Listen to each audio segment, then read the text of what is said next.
The NCAA is proposing a change to college wrestling that could really shake up in a big and major way the way they determine their NCAA championships.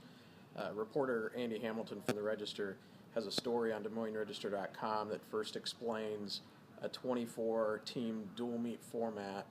In Andy's words, it would fuse the dual meet tournament and the traditional NCAA championships into one point accumulating event where you would qualify for the dual meet tournament, accumulate points the farther you went, and then qualify for the NCAA championships, and those points would help determine a team title. In the past, those two events have been completely separate. The goal is to increase the interest in the dual meet tournament and also qualify, like maybe an NCAA basketball tournament. Maybe there's a selection show in the works where a school like Missouri finds out if they made the dual tournament and therefore has a better chance at a team title or a high team finish. That's how these events are going to try to come together, and that proposal is on the table, and it'll be presented to coaches. It's really a big deal for wrestling coaches and people involved in the sport because it will dynamically change how championships are determined. I can't imagine there won't be huge and vigorous debate about, is it too much emphasis on a dual meet format? Does it water down or change the way the traditional tournament has unfolded?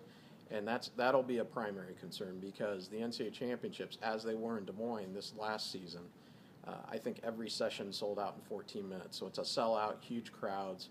ESPN provided more coverage than ever before. So one of the arguments will be, why mess with something that isn't broken?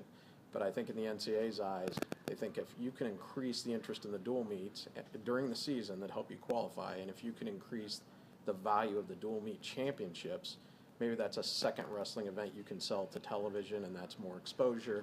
I mean, there will be all these pro-con arguments, but right now, I think a lot involved in wrestling are interested in, will this change go through? What could it mean to the sport? And what we'll see when this, it's possible this could happen if approved by coaches as early as 2016. So a big development in wrestling.